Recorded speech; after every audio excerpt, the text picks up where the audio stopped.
Nature Solutionaries is a podcast about conservationists who do amazing things for nature and bring inspiration into our lives. Today, I'm talking to Hana Raza, a Kurdish biologist who has been trying to protect the endangered Persian leopard in Kurdistan region of Iraq since 2011. Along with her team, she has documented leopards' habitat, written proposals, and is now aiming to create a protected area in Zagros Mountains of Kurdistan. Even though Hana has to overcome many obstacles, including episodic violence, minimal funding, and public unawareness of environmental issues, she is hopeful about the future of leopards.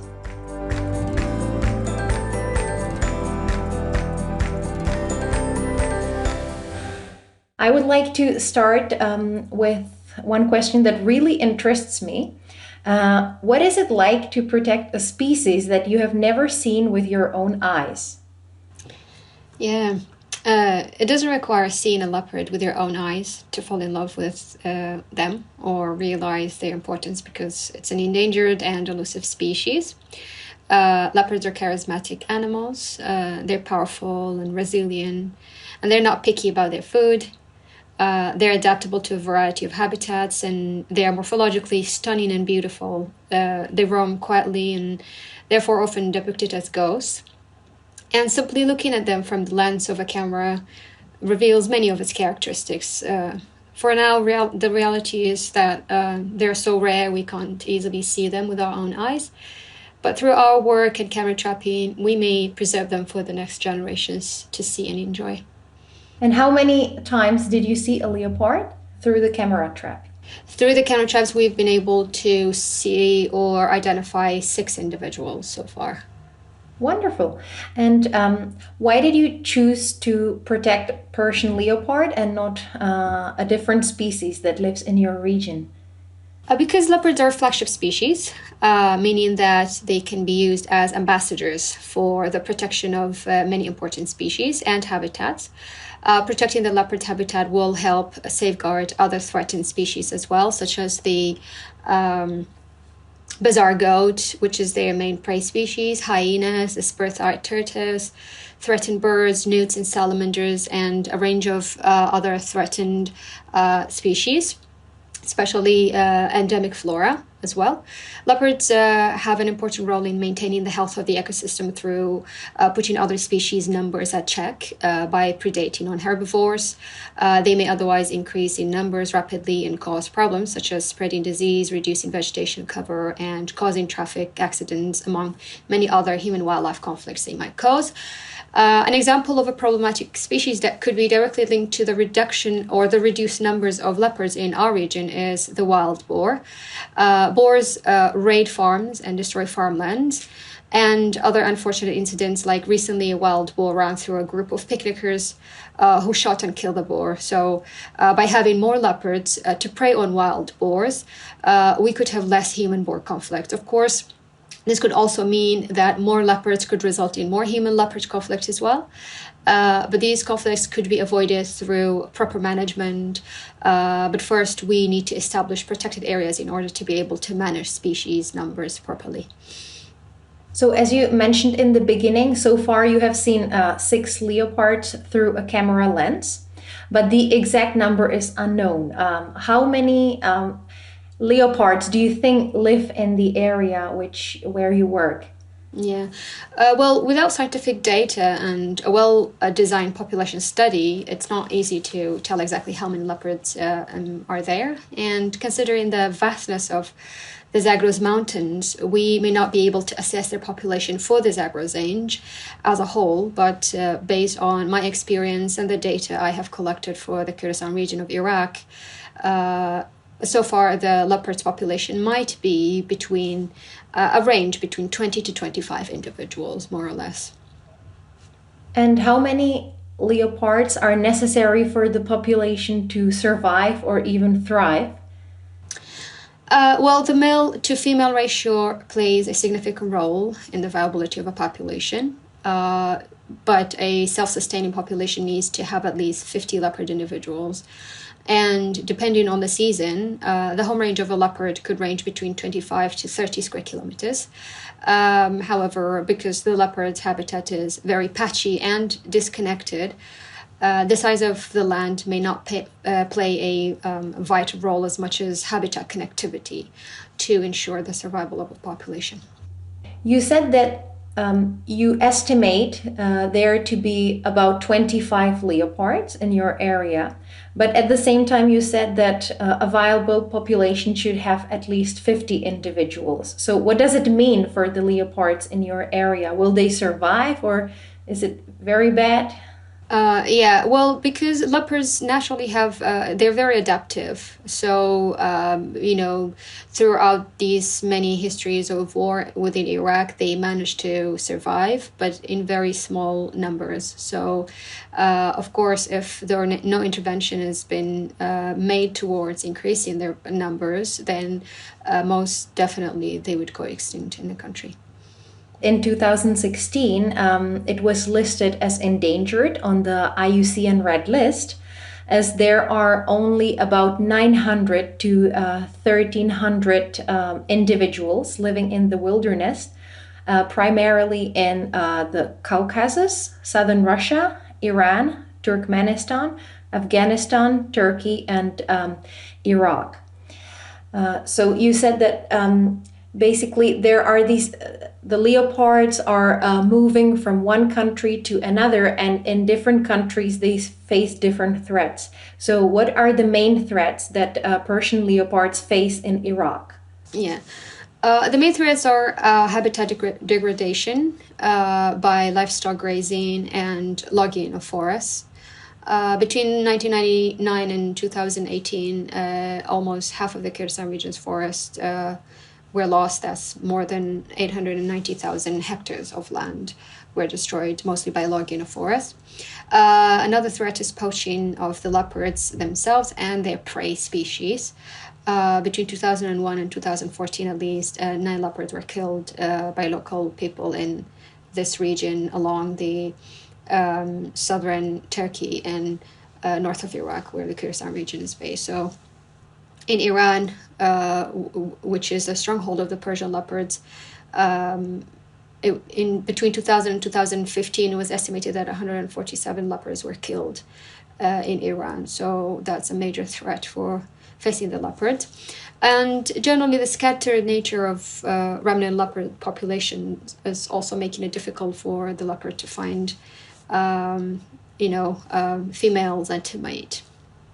So do you think that a growing population is a problem because it's creating pressure on nature? Or what's the real cause? Most certainly, because Kurdistan region saw a bloom in increase in the population. And as a whole, there is a lot of impact by the war.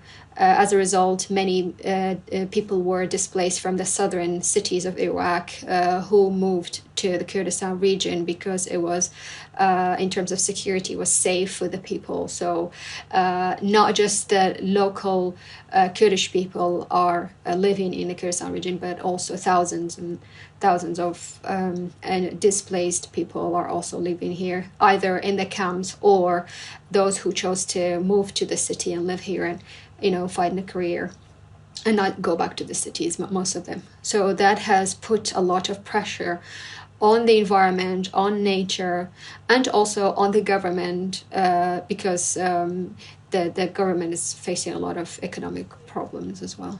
Mm-hmm. And who is logging the forest? Is it people who can find other jobs to do because of the war or conflict, or why exactly do they cut the forests? There are many reasons behind it. Mostly it's because the people are unaware and they mainly seem very careless about nature conservation, so they don't realize the consequence of their actions. And if they they find a tree that is standing in the way of their land to create it for farming, they don't mind doing it. They don't realize the consequences of how much it took for a tree to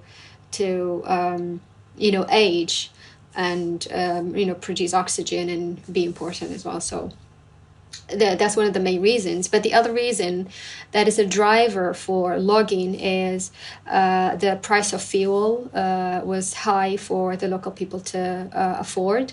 And due to the economic crisis that the people went through, the government was not able to pay salaries to its employees 6 months. It was difficult for the people to afford fuel price. So what they did is log the forest to use it as fuel. That's mainly the villagers.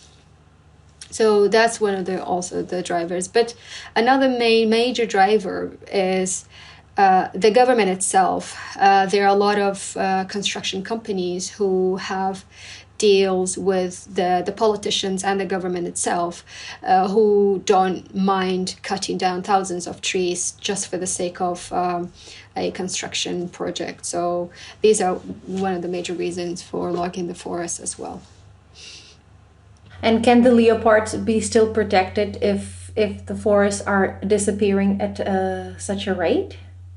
Unfortunately not, because the main habitat for the leopards in Iraq is the forest areas, and mainly the mountain forest region. So what can be done? Well, for now, what we need to be done is for the government to establish protected areas in order to be able to implement those laws that we have within the protected areas, because without protected areas, it's not easy to implement those laws upon the general people, especially because the people don't know about the importance of trees or animals. So with protected areas, you can have an example to show the local people what nature protection could bring to them and their livelihoods. So it is important to have those protected areas established in order for us to understand what we have, to understand what needs to be done to protect nature, and basically just to have information about species numbers, because without knowing the species numbers, we don't know in what fast range are we losing them. Mm-hmm. In 2016, you started collaborating with the Persian Wildlife Heritage Foundation on creating a peace park between Iraq and Iran. And in 2018, the Iranian government imprisoned 13 people affiliated with that organization, accusing them of spying with their wildlife camera traps. And the director of the organization unfortunately died or was killed in the prison. No one knows. So what's the situation with the Peace Park like? I mean, this protected area that you wanted to create. Do you think that you will ever come back? Yeah. The Transboundary Project site included 3 areas from the Kurdistan region, Darbandi Khan, Qara Dagh, and Hawraman, and 2 already established protected areas from Iran, Shaho Kosalan and Bozin Marakhil protected areas. After our Persian Wildlife Heritage Foundation colleagues were incarcerated, we had to briefly move our attention away from the transboundary work and agreed to detach or separate Qara Dagh region from this transboundary project and create it as an independent nature reserve, with the goal of incorporating it as a standalone protected area linked to the transboundary area once the transboundary project is reinstated. We identified a habitat corridor as part of this project that would link these areas and allow leopards to freely pass through them. But we can't do any further research on this until the project resumes, and that's not clear at the moment. So, speaking of Persian leopards in Iran, they are not being protected since these people are in the prison? Correct. More or less, camera trapping projects have been stopped in Iran because of suspicion of spying through camera traps that the government states. Um, They are very brief, periodic camera traps with strict supervision from the government. Other than that, there is not monitoring projects, and all monitoring projects for Persian leopard and cheetah and other projects have stopped. And in Iraq, the government doesn't mind that you're using camera traps for tracking leopards? There's something about the mindset of the politicians in this region is that you never know what to expect from them, especially because it's such a fragile and also very complicated system of politics. In Iraq, we have two governments because the Kurdistan regional government is an independent semi-autonomous region from Iraq. So basically we are independent but also not dependent. For a lot of the laws and regulations and also financing, we return to the Iraqi government. So for a lot of the decisions to be made, we need to go through the Kurdish government and the Iraqi government sometimes. Or sometimes we're completely dependent and the politicians refuse to go back to Iraq, and all of this creates a lot of hassle and problems for conservationists because first of all, the Kurdish-Iraqi relationships, when they are under scrutiny and when they are not at their best, the Iraqi government looks at any other Kurdish people as the politicians, and the same for the Kurdish government as well. So these problems,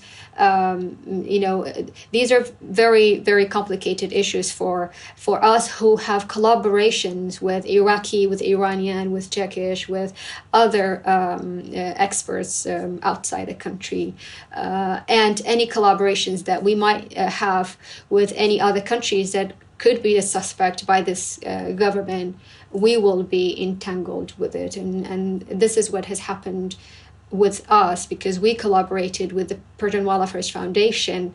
Then we are seen as a part of this issue. And I personally would not feel safe traveling to Iran because of that. So one major issue is also that Iran politically has a very strong hand within Iraq. So you never know what to expect from politicians because the complication and the entanglement of the political system is so much and so complicated that you don't feel safe, really. I remember that last time that we were talking and doing the pre-interview, you said that as much as I hate to stay here, I want to stay there because you want to protect your country, your country's wildlife. So that was very beautiful. It's very difficult, but you just want to stay there and work to protect your nature, right? True, and I can say the same for my colleagues from Iran, that these people loved above everything their land, their country, and the work that they did was purely based on love and the recognition that the land is facing a threat, biodiversity is facing a threat within their country. And because they were the people who realized that, and they dedicated their entire life working in the field of biodiversity conservation. Now they're facing prison time between 4 to 10 years. And these people, even inside the prison, are the people who are making changes within the prison. They have managed to establish connection with people, to educate them about the importance of biodiversity, establishing, having library, helping the inmates to read. These are people that that they care about the education and the progress of their country, and they would never do something like spying on their own country. So these are all, I think, a panicking government would only do such a thing because there is no evidence to prove that these people spied on their lands. So for me as well, it's the same thing. And one of the main reasons for a lot of, not everyone, but a lot of conservationists who continue to dedicate their lives for nature conservation, as it comes from their heart and passion, because if it didn't come from their life and passion, it's such a complicated task, such a difficult task that you couldn't survive doing it, and such a low pay rate. It's not easy to continue. So I think you have to have passion and love for your land to be able to accomplish anything, especially in these regions with so much political issues. I think that what's really important is to see some little successes along the way, because if you have to face all these obstacles and challenges, it's really rewarding if you see success. And I think that one success is coming.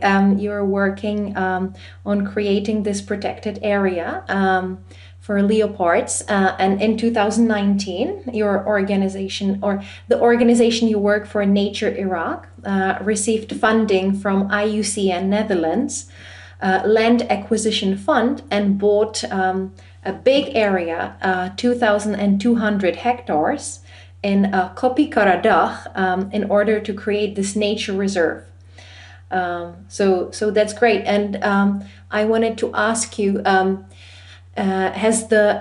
what's the state of this nature reserve now? Has the federal government approved the reserve, or its status as a national park, or what's exactly happening there right now? Yeah, the project is still ongoing. Due to COVID-19, we delayed a lot of activities.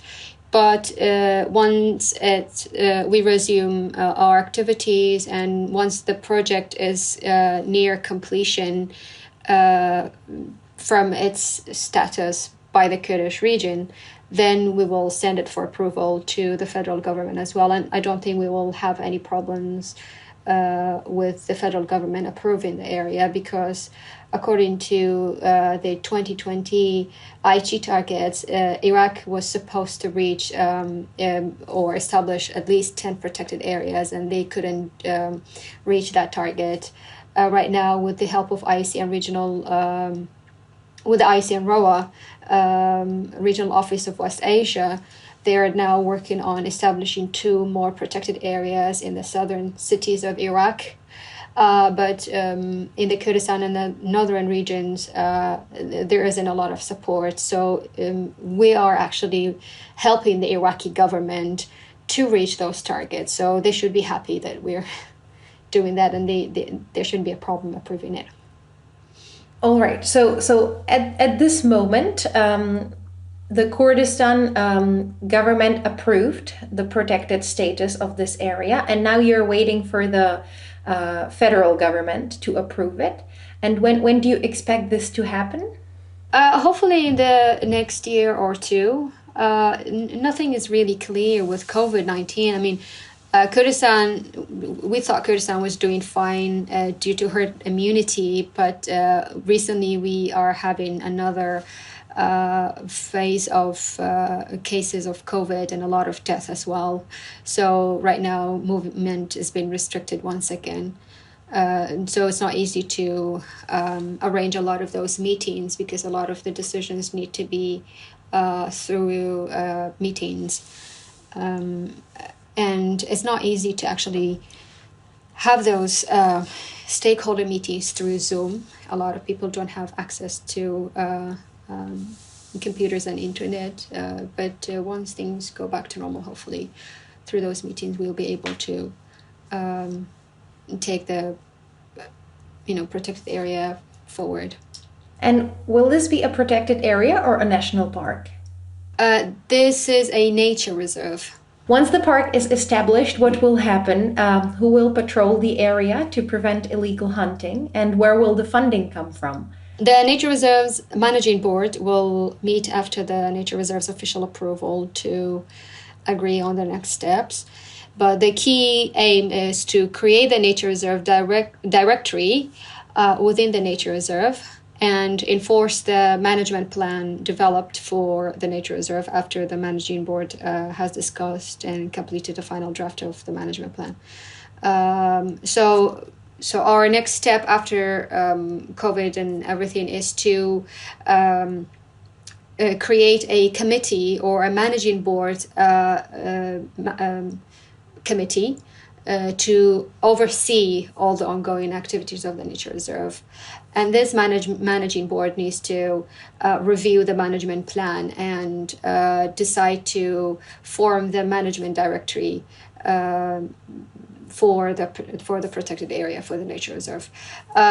The Forest Police, which is a division of the Ministry of Interior, is in charge of securing forest and preventing logging and deforestation and poaching. So forest police are in Kurdistan region are like rangers. Their main task is to control poaching and logging in the forests. And for the time being, we actually mainly depend on foreign support, and there is no local internal financial support for the nature reserve. Mm-hmm. And as for the forest police, I read in one of the articles about your work and you also mentioned that previously, that government officials didn't get funding for about 6 months, so that will also impede their work. Correct. Right? If they don't get money, they won't go to the forest and they won't be able to check if anyone's hunting. True. Well, because the forest police is a division of the Ministry of Interior and they're seen as part of the military, the government made sure that the military still got their salary, unlike other employees, because they were seen as important for the war against ISIS. So the forest police didn't face a lot of issues in terms of payroll and getting their salaries. But the problem for them was the government couldn't support them through providing fuel for their cars to patrol the area. They couldn't afford maintenance for their cars. They couldn't help them with, basic needs within their stations, because these people spend at least 15 days in a row in the mountains in their station. So the government couldn't afford providing a lot of heating system, changing tires for their cars and these things. So Nature Iraq has been trying to support them as much as we could through changing tires for their cars, providing fuel, to give them even stationery. Like you can imagine, they couldn't afford buying paper for their printers, and we were able to provide these things and provided cooling system for their main station. So yeah, you can imagine that they are not supported by the local government in these areas, and it could be frustrating for the forest police as well, especially in the remote areas. So one of your tasks is also to communicate with this forest police and be in touch with them, and as you said, you were also helping them. So what other things do you do at your work? It seems really diverse. Can you describe what your normal working day looks like? What sorts of things you do? Well, my day ranges from different tasks, from site visits to check on the progress of our nature reserve in Qara Dagh and our eco-lodge project, because we established an eco-lodge to enhance ecotourism in that area for the nature reserve, or to engaging with journalists and getting them out to film in nature, to field surveys and data collection, which also varies depending on the form of data we're gathering. For example, if we're doing an interview survey, we go to the villages and near our research site with a questionnaire and speak to the people to see what they know. But if we're doing camera trapping, we get up early in the morning, particularly in the summer, leave at 3 a.m. To get to our destination. We then climb up to the desired location, because most of our study site is mountainous. So We set the camera trap when we get to our station. And depending on the steepness and the complexity of our hike, we set a few cameras before repeating the process the next day. Depending on the size of the area, it takes between 10 to 30 days to deploy all camera traps at the study site. We sometimes leave the cameras for 3 months and then retrieve them. I tend to leave them for 3 months because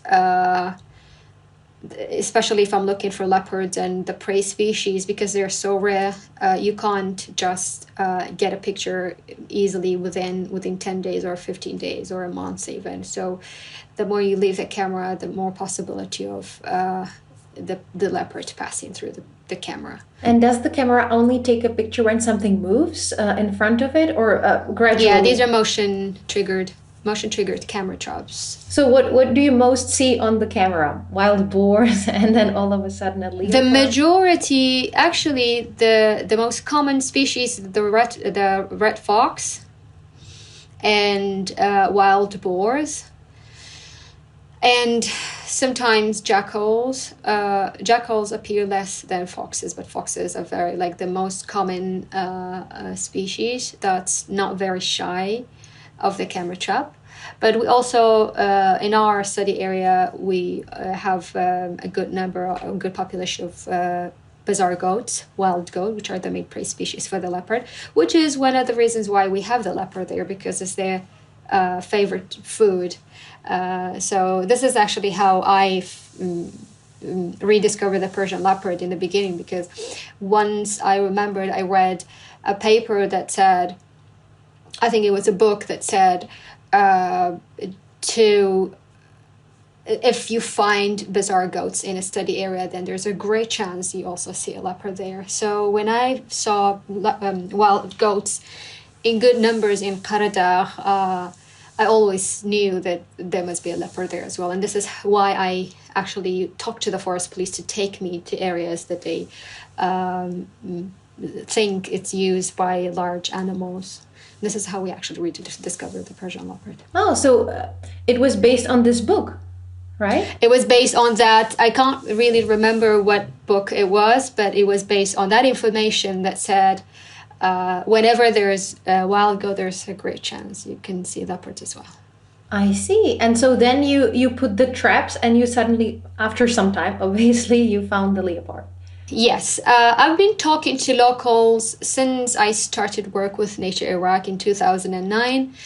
And of all those interview surveys that I did with the locals, the only answer I got for have you seen leopards is that my great-grandfathers or my grandfathers have seen it in the early 80s, mid-80s, up to the end of 80s. And then during the during the Iran-Iraq war, there was a lot of destruction happening in Kurdistan because we were sandwiched in between the conflicts, and a lot of the fights happened in our region. So a lot of the bombardment also during the fight of the regime against the Kurdish revolutionary guards, revolutionaries were also happening in this area as well. So that led to a lot of forests to be destroyed, and a lot of the species also to either flee the country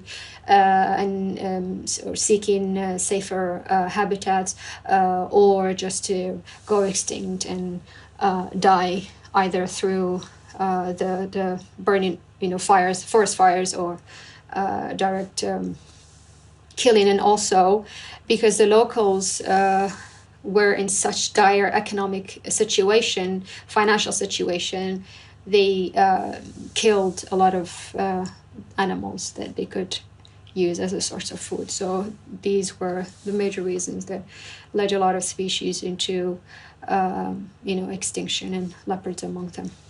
And so you said that these people told you that it was their grandfathers or great-grandfathers who saw them. So the locals haven't seen a leopard with their own eyes, and when you go and talk to them, do they want the leopards come back? What's their approach to leopards? Yeah, in 2018, we started an interview survey for the Persian leopard, occupancy modeling. We use occupancy modeling to estimate the important size for the leopard and its prey species based on interview surveys with the locals. And through that questionnaire, we asked the question, do you like the leopard? Or do you like to see leopards in more numbers? And surprisingly, most of the interviewees liked to see leopards and liked to have leopards in their area. They thought that it's a beautiful animal. All of them were just mesmerized and fascinated by how powerful and charismatic it is. That I've been told many stories by the locals of people's encounters with leopards led them to getting sick for months in bed because of the fear they felt from the leopard. So I got these impression from the people that they are supporting leopards, and also they don't see it as a threat, especially farmers and especially herders, livestock raisers didn't see the leopard as a threat as much as the wolf, because they know that they say that wolves are greedy and they just destroy their livestock and kill it without eating one. But if the leopard gets hungry, it only kills one animal. And mostly a lot of the leopard's kills is on prey or on livestock that are sick or not healthy. And this is what they hunt. They don't just go into the livestock and kill everything. And for example, in Iran, there is a much bigger population of leopards. So, do the locals have the same experience as you say, that when they live in a vicinity of leopards don't attack humans and they don't attack healthy livestock, but they only take out the sick livestock, or they only eat wild boars or wild animals? Yeah. Naturally, in areas where there is more leopard, there is more human-leopard conflict. And the people tend to change their opinion once they see their livestock killed and losing money as a result. So I think that once we have more leopards, then we expect to have those conflicts as well. And some people might change their mind about the leopard, and probably the reason why people approve leopard at the moment is because they're so rare that they can't even encounter them. In Iran, the situation could be the same. The land of Iran is so big, you can't make the comparison. And in those areas that leopards are found in the east and west and the central Iran, their numbers are more within protected areas more than in non-protected areas. So that gives an idea that Persian leopards still can't survive in areas that are not protected, and outside protected areas they may not survive. They may leave protected areas every now and then that's probably when the human wildlife conflict happens. And do leopards attack humans ever? There are records of attacks in India, especially because leopards tend to live close to the provinces and the cities in India. There is a chance that if more leopards live around people, there could be attacks, but they're not man-eaters like tigers are known for example. And leopards don't have the characteristic to attack people until they feel threatened and people start feeling fear and starting to make a move that the leopard sees it as a threat for them to attack. Otherwise, I have had actually stories told by the locals that they have passed by the leopard in very close distances without the leopard actually making a move. It just looked at them because The leopard knew that there was no attack. It didn't even move. So it's not like an irrational animal to just attack any people, but just like any other animal, this is their nature. Survival instinct. If they feel fear, then they attack. Sure. And if leopards are left alone in the if you create these nature reserves and let the leopards live there, do you think that and roam freely to other countries? So do you think that their population will naturally increase quickly, or have you also considered an option of reintroducing some animals into this nature reserve? Well, reintroduction is an important part of conservation, but you need to understand very well why you are doing a reintroduction project, because first of all, it's a very expensive project. And it also takes a lot of research and scientific data to answer your questions. But mainly, especially when it happened in Russia, when they reintroduced 3 leopards, that was because it got extinct in their country. So when a species is deemed extinct in a country, then after proper research, a decision can be made to reintroduce the animal back into the wild. But in our case, we know leopards still exist in the Kurdistan region of Iraq, so no need for that reintroduction as we know it.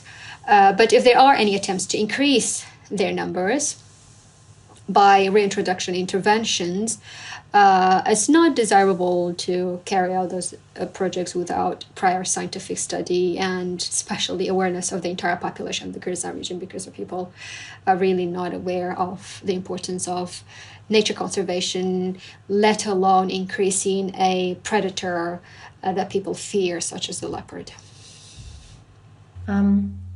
Speaking of the lack of awareness of environmental issues in Iraq, what do you think can be done about this? How do you want to make the people realize that protecting their nature is so important when they have so many other things to worry about, for example, their own safety?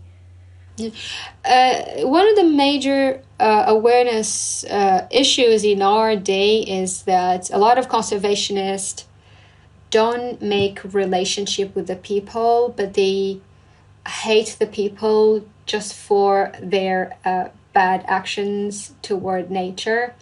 And so there would be a disconnection, and there would be no conversation between conservationists and the locals. In my opinion, it's very important to find a middle ground, to listen to the locals, listen to their issues, and then find the solutions together and find middle grounds for both, for the benefit of nature conservation and the livelihood of the people as well.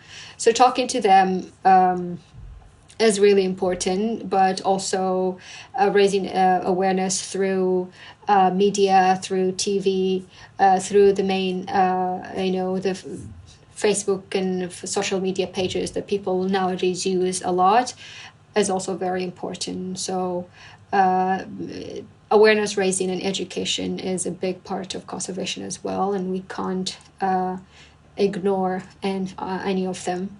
And awareness, because it's the reason why it's important is that conservation decisions can change, and the mindset of the people can also change with issues, with livelihood issues coming up. When there is no salaries for people, then their lifestyle and standards and their wishes and desires changes. They don't care about animals anymore. They care about making ends meet and having food on their table. So if you go to people who are starving and say that you shouldn't kill any animals and so, then they would get this idea that, okay, we can't work together, and I hate you, you hate me, and that's it, that ends there. But if you go and talk to them and explain the importance of nature conservation, or the importance of establishing a protected area, and what that brings to the livelihood of the people, and actually working towards that. The conservationists need to constantly think about ideas to involve the local people's livelihoods, and create jobs, establish projects that will bring income to the people. These are what makes the local people protect nature. You can't just actually tell them this is a scientific paper and this is what science says, because they don't care. So science is not important for the local people. It's what good brings to them, and what prosperity and what comfort brings to them is what's important to them. And have you seen any changes in attitudes towards nature among these people? Compared to when I started in 2009, for sure, the mindset has changed, especially on social media. There's a lot of movements, pages about nature conservation, logging, and forest protection, animal rights movement even. And these are initiatives just made by the local people who recognize the importance of nature. Whether they're actually right or wrong, that's something else, but it is making a lot of difference in changing the mindset of a lot of the people for the better. Sometimes it also creates problems, especially animal rights organizations are increasing number of feral dogs. That also creates a lot of problem for wild animals.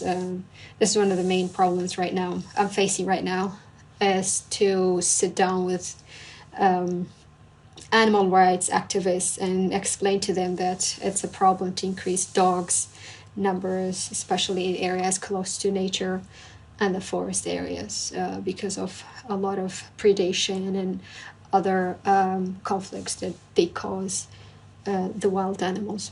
And Hana, I'm really curious about one thing. What is it like to be a woman conservationist in Kurdistan or in Iraq? I think everyone will be curious to hear your answer to this. Yeah, well, worldwide, wildlife conservation and protection, especially of a large predator like the leopard, is not an easy task to anyone, man or woman. And this job requires spending months in the field, especially for a woman. Most of the time, it's just me with a number of men, going to remote villages and talking to mostly men as well in those villages, and camping and driving through areas that are not safe for anybody. So I would say that this is a very, very difficult job for anyone. But there are more difficulties in our region for a lot of the reasons that I explained earlier, compared to European and American or other progress countries as compared to our country. But the difficulties is especially in a patriarchal society like Iraq, whether you're told, you're reminded all the time of your limitations, to know your limitations, and those limits that are set before you as a woman. You're reminded that nature conservation is a difficult task for a woman. The figure of a woman, the strength of a woman, especially a woman in this society, is not easy for you. You're expected to get married and have children, and once you reach a certain age, people start questioning why you're not getting married, and it's too late for you to have kids and these things. But I've been lucky to have parents that supported me and raised me to never give in to those limitations that our society put for women. And how do you answer to people when they tell you, like, oh, this is not a job for a lady, or, oh, why aren't you getting married? This, you should be doing something else. What do you tell to these people? Well, that ends up in a very deep, heated conversation about women, men equalities, and the fact that I find no differences between myself and my male colleagues. And I have proven to my male colleagues that at times, many times, I can be more strong, more powerful, more capable of all of them together, and not just one of them. So, and I think throughout the years, the result of my work has been very fruitful and has been seen and recognized by those people who were telling me these things. So I think I used that as a proof to show them that they were wrong and I was right. But there's always somebody to tell you and remind you of these things. But I think especially staying strong and staying, unfortunately, less feminine and show more strength to people could be enough reasons to prove to people that you're capable as a woman. And are there more women, not only in conservation, but in other areas, who show to men that they can also, have a career and do things that, not only have a family, but also do their hobbies or pursue projects or do a career in Kurdistan? I'm sure there are a lot of successful independent women in our society who are still struggling to prove to this patriarchal society that they're equal to men, they're capable, they have done a lot of great things in their profession. I know of a few examples of those as well, but in the field of conservation, I don't know any women who have actually done any work in Iraq, or at least I don't know any to date. Well, when I choose my interviewees, I noticed that most of them are men, and I don't do it intentionally. It just somehow happens. Maybe there are really more men in conservation, but now I try to put more focus on interviewing women, and I think that you find them, but it's just harder than to find men. Maybe because it's really tough work. As you said, you spend a lot of time in the field, and it's physically demanding, right? True. Yeah. It's not just about field work, but also computer work and writing, and raising funds, grant writing, following up, and everything. So it's both. It's not just, conservationists are always seen out in nature having fun, but it's actually a big part of our time is spent in front of a computer doing grant writing, seeking funds, responding to funds that we already received, sending reports, technical reports, and these things. So it's no easy task at all. And for me personally, I have put a lot of my, expected plans in life aside to be able to do my job properly. Because if I had gotten married or had kids, I don't think I would be able to do half of what I have been able to accomplish as a single woman. Okay, and would you like to get married or have kids? I think it's a natural instinct of every woman and man to get married. I think in the back of my mind, I always have that, a marriage plan. But for now, I don't have any plans of getting married, because I think in my profession, the more work you do, the more is expected of you. And there's always more tasks coming for you. So it's never easy to say, okay, I'm going to complete my task for now and then make some time for, getting married and settling down. Because there's never time for that unless, you have to just, when you feel it's too late and you need to settle down, maybe then you have to sacrifice one for the other somehow. And what's your biggest goal in life or in leopard conservation? My biggest goal is to establish a network of protected areas in Kurdistan region, be it for the Persian leopard or for other animals. Okay, so you don't only want to stop with Qara Dagh, but you want to create more of them. Yes, absolutely.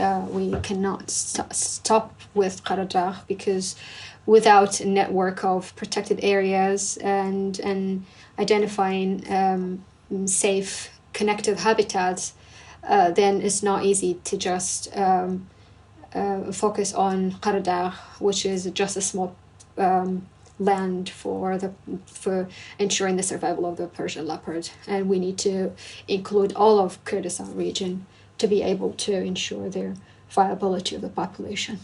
Mm-hmm. And one of the last question, I wonder how your work has been impacted by all the conflicts that have been happening in Iraq for many years. Yeah. For example, has your work been impacted by the war with the ISIS or any terrorist attacks or anything like that? Yeah, absolutely. I mean, Iraq has been involved in wars and conflict for as long as history goes, either with its neighboring countries or other countries, or civil war inside its own country. So locals had other plans for their future. You know, you had a better future as a doctor or engineer than a biologist. And even inside Iraq, a biologist does not see its future as a conservation or nature conservationist. Actually, nature conservation is a very, very new field that a lot of people don't even know about in the country. So even biologists use the profession of, working at a medical lab. So locals didn't start any nature exploration or to conduct research on biodiversity. And only a small number of foreigners who visited the country a long time ago in the 50s and 60s or in the 20s, such as British explorers who came with the military, they came to Iraq with the military and stayed here for a while. They were able to publish, incomplete anecdotal information on biodiversity and wildlife, most of which relied on stories and unconfirmed local reports, or, for example, in terms of animals or the leopard, dead skins of animals that were brought to sheikhs and tribesmen as gifts. So in Iraq, there are periodical stability, and then there's which is brief. It lasts very briefly, and then there's a boom, a long time of war and instability and chaos. So that was, luckily, we had that short period of stability between 2003 with the fall of Saddam Hussein until 2014. And this is not for all of Iraq, because actually with the fall of Saddam Hussein, chaos started in all of Iraq except in Kurdistan region. And the Kurdistan region remained relatively very stable. So Nature Iraq was able to establish itself first in the south in 2004, but then with the security problems after the fall of Saddam Hussein, they moved the office to Slemani, to Kurdistan region. And from then on, we were able to begin actual surveys on biodiversity for Iraq. And we were able to, document numerous species, rediscovered species, both fauna and flora, and, trained Iraqis to become wildlife field technicians and published papers and books and, published the information in internationally. We were able to establish the first national park for Iraq, the Mesopotamian National Park. We began collaborative projects between international NGOs with Iranians, with Europeans, Americans, until, in 2014, everything started clashing down again. with ISIS. When ISIS came, things went downhill once more. Then the forest police, who were protecting the forest, as I mentioned, they were taken to fight against ISIS as well, because there just wasn't enough military to fight against ISIS. And so the forest was neglected completely. There were more hunting and more forest logging within that time when the fight against ISIS was going on. And then oil price crashed, and 80% of Iraq revenues depend on oil. And when the oil price crashes down, then the whole country crashes down with it. And the government doesn't have any other plans besides selling oil. So the Kurdish government especially, got caught up in huge financial debts. Most of our staff at Nature Iraq had already moved on to start, find better careers, to secure a future for their families. So Nature Iraq became project-based, meaning staff could only get salaries if we were able to write grants and secure funding. So imagine working with a very small staff with no salary and working hard to write grants for projects. But then, the international NGOs were also hit by COVID-19, and funding started dwindling again. So this is what we're dealing with right now. Wow. It's unbelievable. I don't have anything to say. It's so tough, really. Yeah. These are all the challenges that you're facing at your work. Yeah, so beside that, there is a lot of other challenges in the country, especially when I mentioned the war, the Iran-Iraq war. As a result of the war, there were millions, if not billions, of landmines that were left along the border. A lot of our cities in the Kurdistan region along the border are also heavily mined. A lot of the study areas where I work is heavily mined, so we rely completely on local guides to tell us where to go and where not to go. And most of the time, we're very restricted to only staying on one path that people can walk through it, and you can't go left or right. Otherwise, there's a 100% chance of landmines explosion. And that restricts our work in the field because, to explore, you need to walk. And if you can't walk easily and safely, then there's a lot of information you can't get, So beside that, there is always episodic, violence, and the government is completely disorganized. There is no plan for how to pay employee salaries. So how can you expect the government to even think about nature conservation and to make biodiversity conservation and environmental issues their priority? There is, minimal funding, of course. That's one of the major issues. We have collaboration with the Kurdish government, but the first thing they tell me when I go to them for projects is that as long as you don't ask us for money, we can help you. And that's their condition, that we don't put the government to, under financial issues or anything. We don't expect them to pay for anything. Another issue is the public, who is largely unaware of environmental issues and nature conservation importance and the consequences of biodiversity loss. So we come back to what you said in the beginning. You have to be incredibly passionate about what you do to, overcome all these obstacles and challenges. Yeah, absolutely. I mean, overcoming I can't pretend that we've overcome most or even any of these issues. These problems will always be present in the field of nature conservation everywhere in the world, not just in Kurdistan or Iraq. Others have more, others have fewer. However, our issues are most definitely threefold, maybe even more. because the government needs a long-term solution to environmental problems, and it has not prioritized nature conservation. So no programs are being implemented in that regard. Kurdistan is also sandwiched between three countries that are constantly dealing with civil unrest.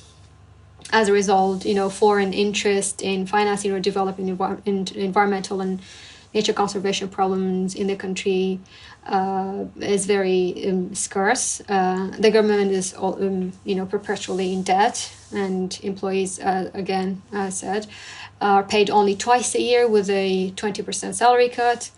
As a result, people, turn to survival and making ends meet with no concern for the environment. And the public is still unaware of the differences between environmental issues and biodiversity and wildlife protection issues as well. So they think when you talk to them about conservation and nature protection, they start talking to you about dust storms and landfill issues and pollution in the air and pollution in waters and these things. They don't think that you're actually dedicating your time on, fauna and flora conservation and biodiversity protection. So, and in terms of, funding, we rely on international funds, as I said.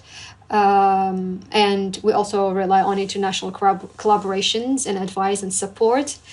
And in the case of our Iranian colleagues, when they're gone, they're gone. So all of your collaboration is also gone with them. So you need to start establishing other collaborations for your project. These are all problems that, you may not ever overcome. I personally to deal with, especially, the problems of patriarchy and these things, you can't actually overcome them. You just have to deal with it by staying strong and engaging in conversations about equality and proving to men, as I said, that I can do as much, if not more than them. So, you have an idea how we try to overcome some of these issues. Wow, I'm keeping my fingers crossed for you and for your project, and I hope that things get slowly better. Really. Thank you so much. Wow, you're a very strong woman to work in this environment and to do all that you do and still stay motivated and positive. Thank you. I think I've been also very lucky, as I said, because my family has been very supportive of me. So I have never been scared or careful about, my reputation as a woman working in the nature conservation or a woman camping out with men and these things that women tend to be labeled as in our society. When a woman is successful in our society, the first question they ask, and this is, there's a Kurdish singer, she's also a human rights and women rights activist as well, and this is what she said, that when a man in our society has a successful studio and making a lot of money, they don't ask him why. But when a woman has a studio and is very successful and making albums, who did she sleep with or where did she get it from? And this is what we need to change, that, when you're successful, people start labeling you, and even your own colleagues start staying away from you, not happy with your success, or always blaming you for something, for their, what can I say, if they're not successful, then they feel that your success is being a shadow for their success. And these are still issues that we're facing. I personally face in my in my career and with my colleagues. So even with your colleagues? Of course, absolutely. Because I thought that they know you for so many years that, they should be... True. You would think that knowing somebody and working with them so closely for at least 12 years, you know them, but eventually then somehow they come out of their real faces show somehow. And unfortunately, these are very unfortunate, and I don't like to talk about them that much because I personally feel like, for the sake of for the success of the projects, you should never create issues based on personal, but you have to stay professional for the sake of the projects. And at times things happen that you can't just forgive somebody anymore, and that also creates a lot of problem, because I have established a long-term collaboration with these colleagues for so many years. You've done so much for them. They've helped you on projects as well. They're aware of a lot of the projects, and once you stop the collaboration and the work with them, then everything stops as well, and you have to restart establishing other connections with other volunteers and other, recruiting other conservationists, as I am doing right now. So I feel like I'm back to scratch one in terms of recruiting staff. Mm-hmm. When you were speaking about successful women and how hard for men it is to take it, I think that's the same in Europe or in the US. Of course, less than in Iraq, but still, it's.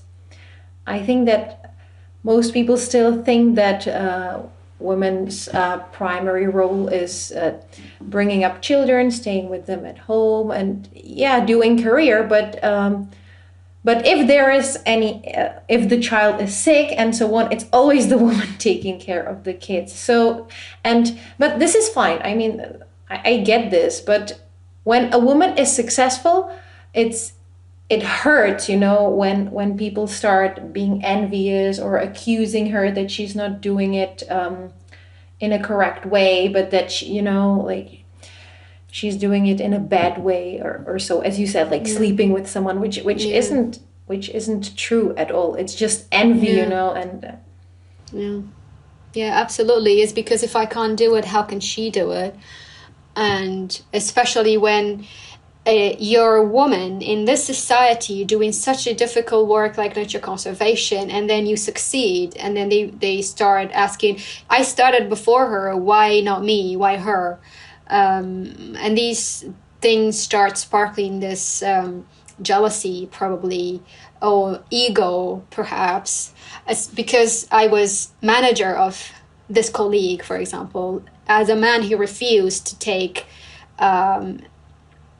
managerial decisions from me or to accept it. And this is how the problem started, is because I questioned him and asked him why you're not doing your job properly, why you're leaving work but only come back for salary, for example. They expected me as a colleague or as a friend to just close my eyes and not take actions against them. But once I did, they got intimidated by it, and they were like, okay, then, I'm not going to work with you if it goes this way, which is the right way, but for them it's not. Hana, my last question is, can you say one simple thing that anyone can do to help protect nature? One thing that I can tell, especially my people, the Kurdish people, is to learn about the effects and the actions and the consequences of nature depletion and biodiversity loss. They be mindful of their actions, whether it's opening the tap, reducing the amount of plastic while food shopping, or purchasing new shoes and clothes, or participating in nature conservation projects. Do so whether by helping people who are doing the project and directly support them, or participate in nature protection and be part of it. Join us, let's increase our circle of conservationists, especially women. I encourage them to step up to do nature conservation, but most importantly, to do so with passion and love and care, and to actually believe in it, not because you want to brag about it. So it's important to stay humble. So stay humble. Okay, that's very beautiful. I would like to thank you very much for the interview. It's you're doing amazing work, and It's so important. Even though the leopards can't thank you because they don't speak human language, I'm sure they're very grateful for your work, what you're doing for them. Thank you so much, Veronica. Thanks for the podcast, for having me, and for all your great questions. It's a pleasure to talk to people like you. Yeah, thank you so much. For more information about Hana's work, visit the Facebook page Persian Leopard Conservation in Kurdistan, Iraq, or follow Hana on Twitter. Thanks a lot for listening. I hope you liked this episode, and if you did, please subscribe to get notified when new episodes are live, and also give a rating. It really helps me get in front of more people who like conservation. See you next time.